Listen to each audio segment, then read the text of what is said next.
Info yang tergempar pada hari ini yang akan admin kongsikan kepada anda semua berkaitan dengan isu di mana hari ini Tunku Datuk Seri Tunku Abdul Aziz telah mengatakan dan telah menceritakan berkenaan dengan isu peruntukan RM600 bilion semasa pentadbiran Tan Sri Muhyiddin Yassin. Dan seperti mana juga yang telah kita tahu bahawa Datuk Seri Anwar Ibrahim telah mengemukakan isu berkenaan penyelewengan dana RM600 bilion semasa pentadbiran Tan Sri Muhyiddin Yassin. Adakah isu ini benar ataupun tidak? Okey, pada hari ini admin akan ceritakan dan kongsikan kepada anda apa yang admin dapat berkenaan dengan isu-isu terkini RM600 bilion. Adakah Muhyiddin telah mengambilnya ataupun tidak? Okey, baiklah, sebelum admin meneruskan isu yang tergempar pada hari ini, mohon kiranya yang baru saja melihat channel ini, bantu admin tolong tekan butang subscribe dan jangan lupa juga bantu admin tolong sharekan video ini kepada rakan maupun sahabat maupun keluarga anda agar mereka pun tahu perkembangan terkini berkaitan dengan isu politik semasa. Terima kasih semua. Baru-baru ini Perdana Menteri ada mengatakan bahawa pegawai Kementerian Kewangan menggesahkan bahawa ada pelanggaran serius prosedur berhubung dakwaan perbelanjaan hampir RM600 bilion ketika pentadbiran kerajaan diterajui Tan Sri Muhyiddin Yassin dan sudah menyerahkan perkara itu untuk disiasat jabatan berkenaan. Dan terdapat juga gesahan agar suruhan siasatan diraja RCI ditubuhkan bagi menyiasat perkara tersebut.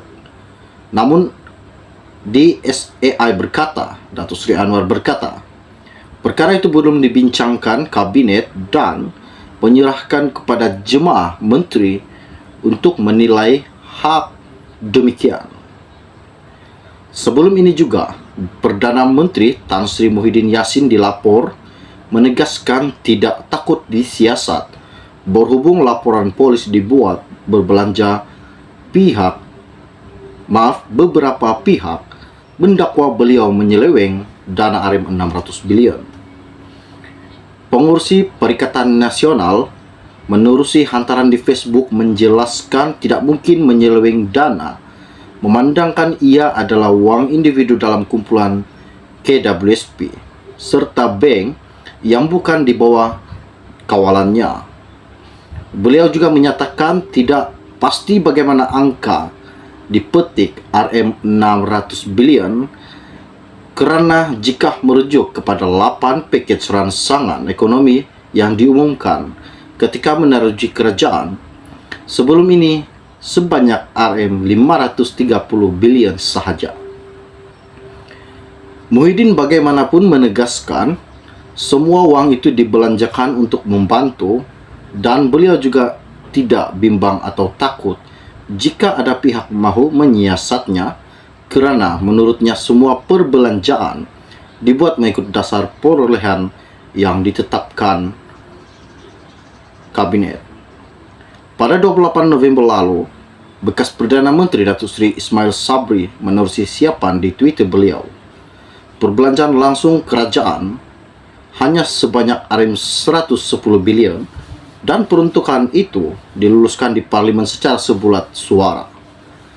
Ismail Sabri yang juga naib Presiden UMNO turut menolak dakwaan bahawa pakej rangsangan tidak direkodkan dalam akaun kerajaan dari 2020 hingga 2022. SPRM sebelum ini memulakan siasatan terhadap dakwaan penyelewengan RM92.5 bilion yang diperuntukkan untuk pakej rangsangan ketika pandemik COVID-19 sewaktu pentadbiran Muhyiddin.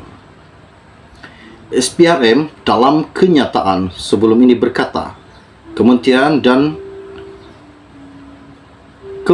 Kewangan sudah memberikan perincian dana berkenaan di bawah package rangsangan ekonomi pada 2020 dan 2021 berkaitan pengurusan COVID-19. Sebanyak Rm530 bilion diperuntukkan, dan daripada jumlah itu Rm92.5 bilion adalah membabitkan dana kerajaan, manakala Rm437.5 bilion bukan dana kerajaan. Hasil siasatan SPRM mengemukakan isu terkini. Dan SPRM juga pada masa kini melapor dan memanggil Muhyiddin dan 2 bekas menteri untuk membantu siasatan berkenaan Rm600 bilion. Dan baru-baru ini juga Tunku Datuk Seri Tunku Abdul Aziz ada mengatakan bahawa tidak ada penyelewengan dana package rangsangan ekonomi sejak 2020 kerana ia dilaksanakan dengan telus, kata Menteri Perdagangan Antarabangsa dan Industri MITI Tunku Datuk Seri Tunku Abdul Aziz. Tunku juga berkata, dana package rangsangan ekonomi yang dilaksanakan ketika tempoh jawatannya sebagai Menteri Kewangan ketika itu tidak menunjukkan sebarang perkara yang luar biasa. Katanya Zafrul, tidak ada apa-apa yang luar biasa membabitkan pengurusan dana. Namun, saya sedia untuk bekerjasama sekiranya dipanggil oleh agensi berkaitan. Kami sangat tulus dan bersih. Seperti yang telah saya katakan, kata Tunku Zafrul, kita ada laporan mingguan, laporan laksana atau unit pelaksanaan dan koordinasi stimulasi ekonomi antara agensi nasional. Ia tidak pernah dilakukan sebelum ini dan ia dikongsikan kepada media. Malah, orang awam juga boleh mendapatkannya. Katanya Zafrul lagi, saya juga. Beliau belum lagi dipanggil oleh mana-mana agensi termasuk Suruhanjaya Pencegahan Rasuah Malaysia SPRM berkait siasatan dakwaan penyelewengan dana, katanya ketika menjadi tetamu dalam program CNBC hari ini. Isu ini sangat menggemparkan pada hari ini, di mana tidak ada penyelewengan dana package rangsangan yang dilakukan Muhyiddin Yassin. Oke, baiklah. Setakat itu saya info ringkas yang admin ingin kongsikan kepada Anda berkaitan dengan Rm600 bilion yang dikemukakan Datuk Seri Anwar Ibrahim terhadap Tan Sri Muhyiddin Yassin. Jadi, pada mereka yang baru saja melihat channel ini, jangan lupa bantu admin, tolong tekan butang subscribe dan juga pada butang lonceng supaya Anda sentiasa mengikuti perkembangan terkini yang akan admin kongsikan di dalam channel ini buat Anda semua. Bagi yang telah lama mengikuti channel ini, admin ucapkan ribuan terima kasih kerana Anda telah beri admin satu sokongan yang amat besar bermakna bagi diri admin untuk melakukan satu konten di dalam channel ini. Oke, setakat itu saja info ringkas dari admin pada hari ini untuk Anda semua. Salam jumpa dan salam kenal. Bye-bye.